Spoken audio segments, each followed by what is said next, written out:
And now to developments out of Oklahoma University, where two of the fraternity members caught chanting racial slurs in a YouTube video have been expelled from the university.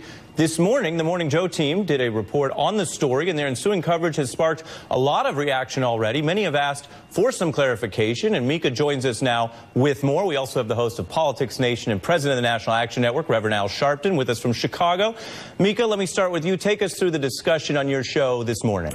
Oh, well, first of all, Ari, two things. The students in the video are responsible for their behavior. And as we said in our show this morning, they did it. And it's beyond appalling. The video is actually disgusting and disturbing to watch. And that's what we said in our show this morning. In no way is anyone else to blame for what they did on that bus. They are responsible. They made that choice. On another point, there may be a good conversation to have out there about rap music, hip-hop, and lyrics and use of the N-word, and whether or not it should be allowed to be used on where, in what form, and what platform. But there's no moral equivalency between any lyrics and what happened on that bus. We said that this morning on our show. You said that, Mika, and there has been a lot of coverage and reaction from people suggesting that somehow you were trying to draw a link there. So just to be clear, what is your response to that concern? The only link is the rapper the artist who performed on the university property before was supposed to come back again, canceled his performance, and said he was disgusted by what he saw. He does have lyrics that could be in question in a conversation about the use of the N-word and about violent racist lyrics. And I think that's an important conversation to have. I would like to have that conversation, but he is in no way to blame for what happened on that bus. And maybe that got conflated, but that is not what was said. And Reverend Al, what about this discussion? You've spoken out for a long time separately about the role of rap music. Well, I think, first of all, these are two different issues.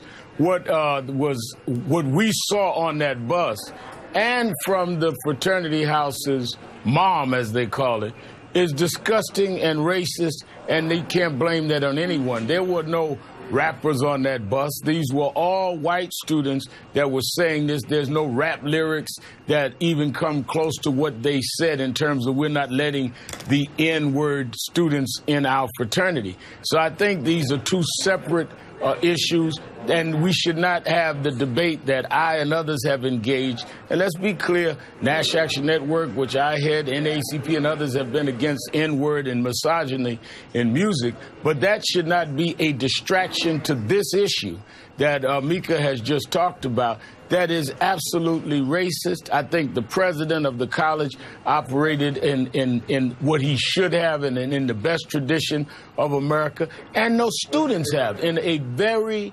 nonviolent but direct way. They should be saluted. We've had them on Politics Nation the last two nights, the group of students that surfaced this. I think they ought to be congratulated and supported. And I don't think we should allow people to try in any way distract from what is being dealt with on that campus, because this fraternity has a record in other parts of the country of having some very racist and racially insensitive things said. And I think that our concern in the civil rights community, some among other rappers, about lyrics and concerns Mika and I have talked about, because she talks about her daughter and all. I don't think that they ought to use that as a distraction from the point all of us are making about that ugliness that we saw in that film from that bus in Oklahoma.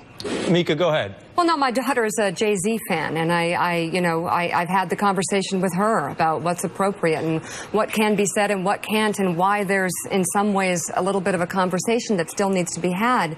And I think, Reverend Al, when we were talking earlier today, it's, in terms of the rapper and how he was brought into this conversation, it's only because he has performed there and he canceled because of this. He has nothing to do with what those kids did on that bus. They are responsible, and there's no moral equivalency. Lyrics have nothing to do with the actions that happened on the bus.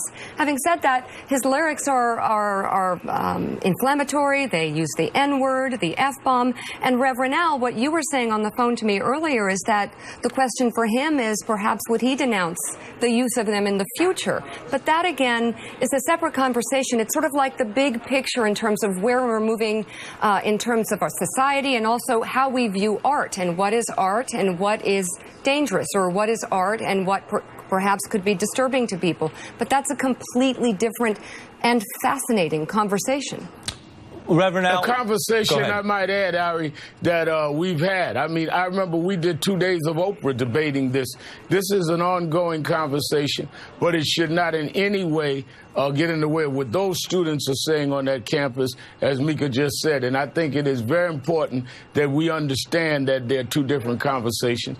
And it's a conversation that we must continue to have. Maybe this could be a teaching moment in the conversation on lyrics, but let's not confuse this. And let's also be clear, the one that brought the rap into this, rap music, was this fraternity mom, this fraternity house mom, who claims that she, an older woman in our generation, was only repeating rap lyrics. She's the one that brought rap in this, something that I think is something that I certainly have doubts. We'll see where the investigation goes. But clearly, I don't think they should try to scapegoat rap with something that is ugly and diabolical here. And I think that we need to be very clear on that. And I think that's what Mika, and I think Mika said she has reached out talking to some of the students who she respects their position, because we all share racism cannot be excused. Lyrics, we can discuss what is odd and not, and we can agree or disagree. I respect this rapper for saying, wait a minute, I am not going to perform on a campus that's identified with that. I may disagree with his lyrics. I agree with his stand. An important conversation and a time for reflection. Reverend Al Sharpton and Mika Brzezinski, thank you both for spending some time with us today. Thank you. MSNBC coverage continues. Stay with us.